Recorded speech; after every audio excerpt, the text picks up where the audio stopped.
India won gold at the Asian Games when Harmanpreet Kaur and Co beat Sri Lanka by 19 runs in the final. In light of that, let's take a look at the T20I side in this episode of the Outside View powered by Elista.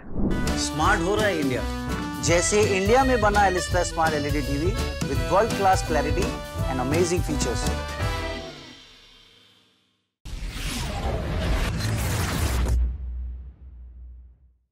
To start off with, let's talk about how significant is this win. To win gold medal in a multinational, multi-sport event is always great, and they have fell short in the Commonwealth Games previously after coming second to Australia in that final. As far as Asia is concerned, India have always been the dominant side, having won 7 out of the 8 Asia Cups. They have lost only 3 games in the history of the Asia Cup, so fairly dominant, right? So there is a tendency to undermine these events, but Sri Lanka, Pakistan and Bangladesh have been improving in recent times. They have seen the changes happening in those countries, so India's achievement still is fairly great. Now let's take a look at their T20I side and how they fared in the Asian Games. India's 15 had 5 youngsters in Uma Chhetri, Anusha Bharaddi, Minnu Mani, Kanika Ahuja and Tita Sadhu. Uma Chhetri is yet to make her debut. Anusha Bharaddi and Minnu Mani made their debut in Bangladesh. But it was the turn of Kanika Ahuja and Tita Sadhu to make their mark in international cricket in China.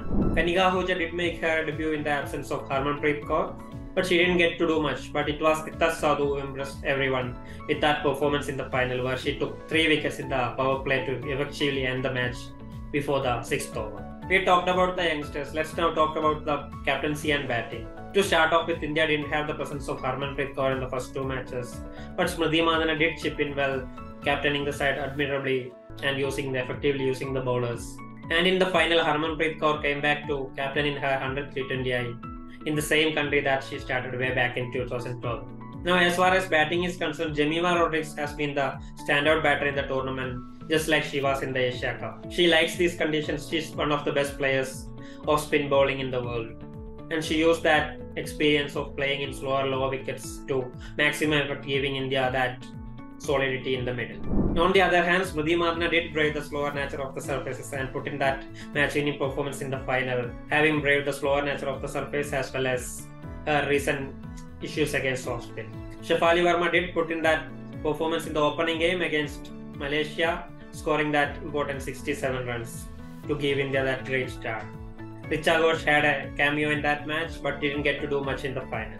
So as far as batting is concerned, with the return of Richa, the top 5 is fairly settled, one can say. Maybe they need to add some firepower to the lower order. Now let's talk about the pace bowlers. When the squad was announced, it was fairly inexperienced with the absence of Renuka Singh Thakur. It was still fairly experienced when they landed in China, even though Pooja Vastrakar came back in place of the injured Anjali Sarvani. Pooja Vastrakar is still fairly young to lead a pace bowling attack, but she did a great job in the absence of Renuka and lead the attack admirably, especially in that semi-final against Bangladesh. She was also seen giving inputs to Tita Sadhu. That brings us to Tita Sadhu. She has been the leader of the attack in the Under-19 T20 World Cup, and she has been in the emerging Asia Cup as well. But international cricket is different. She made her debut against Bangladesh and was fairly impressive. But it was the final that made the world take notice of her once again. She took that 3 wickets in the power play and effectively ended the final there. Don't know if we can read too much into it, but India bowled predominantly with fast bowlers bowling in the power play. Only 1 over was bowled by Preeti Sharma in the power play in the 2 matches they completed. Although it's difficult to read as a pattern, it was refreshing to see India opting to go pace heavy in the power play with only Preeti Sharma's 1 over being an aberration.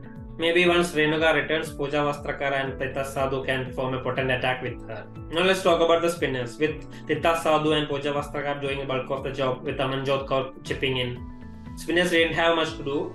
In the final, Deepti Sharma did struggle in the first 3 overs, but there isn't much to read about it. And Rajeshwari Gaikwad also came in for some punishment. But Devika Vaidya was impressive in her 4 overs, giving away only 15 runs. Jury is still out on is she the leg spinner India are looking for. We will have to wait and see when England and Australia arrive in India. But when England and Australia arrive in India, it will be a different challenge for India. There is a possibility that condition will be favoring the batters and spinners will have their task cut out. So that was it as far as India's performance in the Asian Games is concerned. Which was your favorite performance from the tournament? Do tell us in the comment section and keep watching the Outside View powered by Elista. Smart हो रहा है India, जैसे India में बना Elista smart LED TV with world-class clarity and amazing features.